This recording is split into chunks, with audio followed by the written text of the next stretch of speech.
कथा किसको सुनने को मिलती है? पैसे वाले भी बहुत देखे होंगे, महीने में करोड़ों का टर्नओवर करते हैं, लेकिन कथा कराना उनके बस की बात नहीं है। कथा किसको सुनने को मिलती है? तो संतों की वाणी ने कहा है, अरे जब जन्म जन्मांतरों के किए गए पुण्य उदय हो जाते हैं, तब ये कथा हमको श्रवण करने को मिल पाती है। और जिन कानों ने कभी कथा न सुनी वो कैसे? सांप के बिल के समान है, वो कान नहीं है। कान कब अच्छे हैं?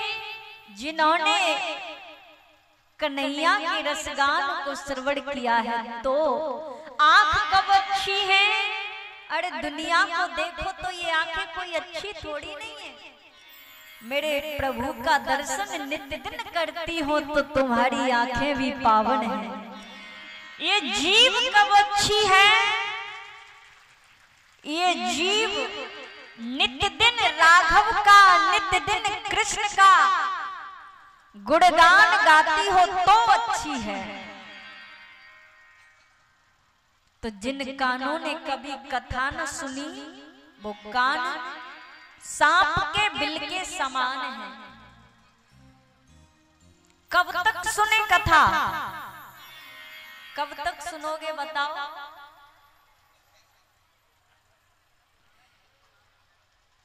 वही कथा और वही व्यास जी आ गए, वही सब कुछ, वही पांडाल। कब तक सुनोगे? जी नहीं भरता।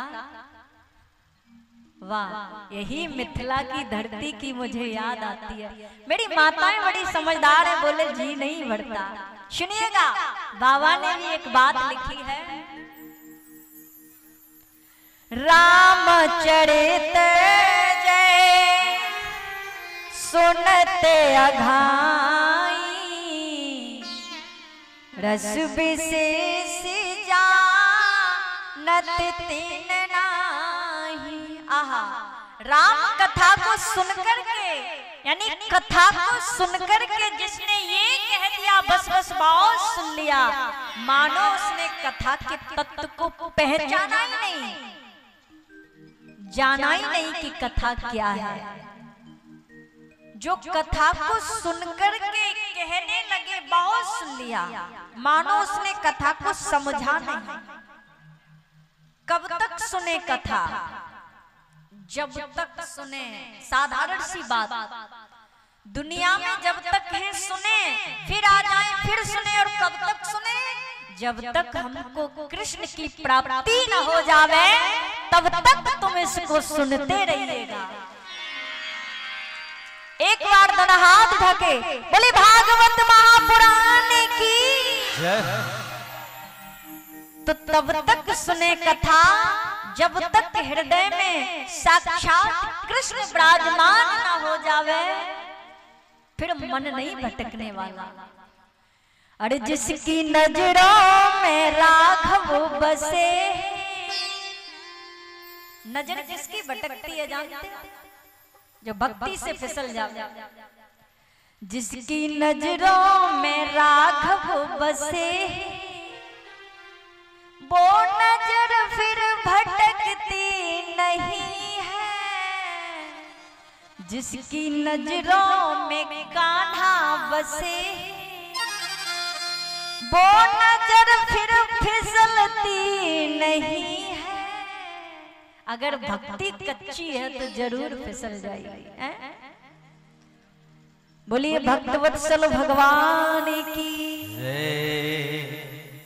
तो कथा के रसिक जनों, सुंदर भाव मन को वहां खींचकर लाइए जहां हम बैठे हैं, और मन को यदि वहीं खींच लाएंगे, ऐसा नहीं हो बैठे तो हम पांडाल में हैं और मन कहां घूम रहा हो, मधुबनी के सबसे बढ़िया होटल पर स्पंज खाने चला गया हो। ऐसा नहीं हो जाए। जहां शरीर से बैठे हैं वहीं मन से बैठिएगा, तभी तुमको कृष्ण की प्राप्ति हो सकती है। क्योंकि जिसने मन को बस में कर लिया उसकी भक्ति अपने आप हो जाती है। तो भागवत क्या है? भागवत स्वयं कृष्ण है और कृष्ण ही भागवत है।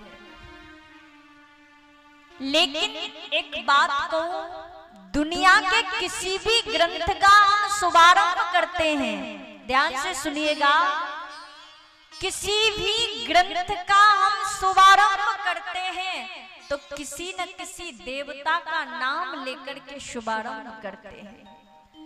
लेकिन मुझे लगता है भागवत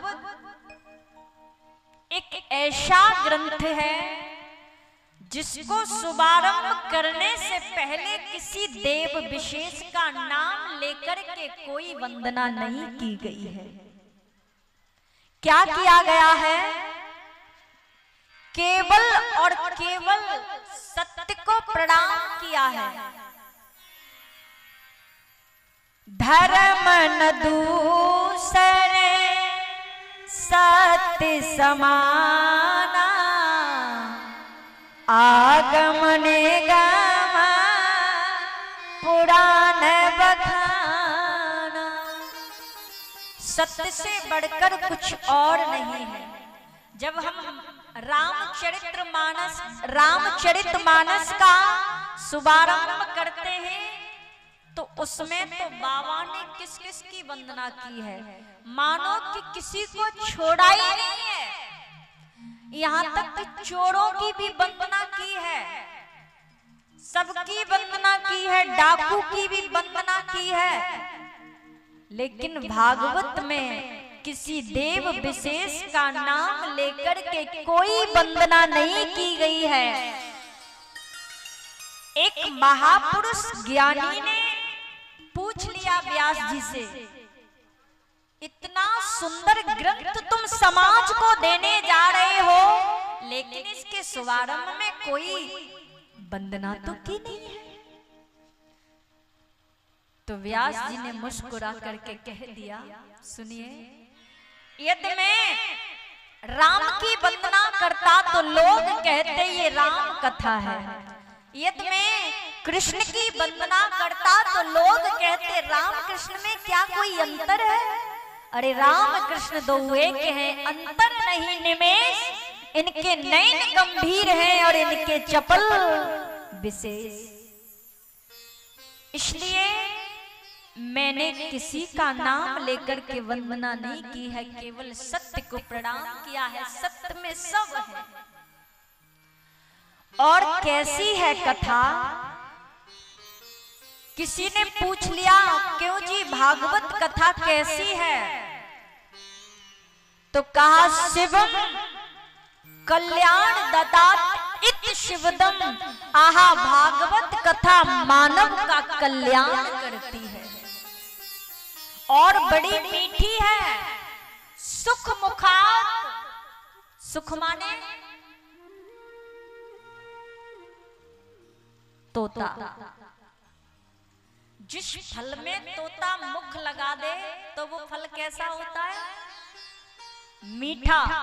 अब ये तो नहीं पता कि तोता के मुख लग जाने से मीठा होता है या ऑलरेडी पहले से ही मीठा होता है, लेकिन इतना कन्फर्म है, तोता जिस फल में मुख लगा दे वो फल मीठा होता है। तो सुख माने तोता, सुखदेव का मुख लग जाने से यह कथा भी हम सबको बड़ी मीठी लगती है और बड़ी सुलभ है, सुलभ हो गई हम सबको। आज कलयुग में हम सबको सुनने को मिल पा रही है। अरे मानो के एक बहुत बड़ा कल्प वृक्ष है और ये भागवत क्या है? वेद का पका हुआ एक फल है। तो बोले फल में तो गुठली भी होती है, छिलका भी होता है, किसको छोड़ दें और किसको पा जाए? नहीं नहीं नहीं नहीं, ये तो कहना ही नहीं, रस से भरा हुआ है। पिबत भागवतम रसमालयम, इसको पी जाइए, कोई गुठली नहीं है, कोई छिलका नहीं है, खूब पियो। जब जब तुम इस दुनिया में आओ तब तब इस भागवत रस को पियो। बोलिए भागवत महापुराण की। सच पूछा जाए तो अभी कथा शुभारंभ भी नहीं हुई है।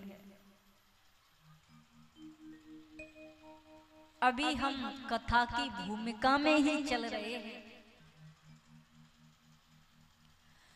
तो जब जब इस दुनिया में आवे तब तब इस कथा का श्रवण पान करें। और एक बात कहूं,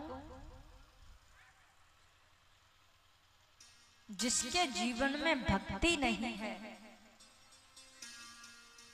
मानो उसका जीवन एक पशु के समान है।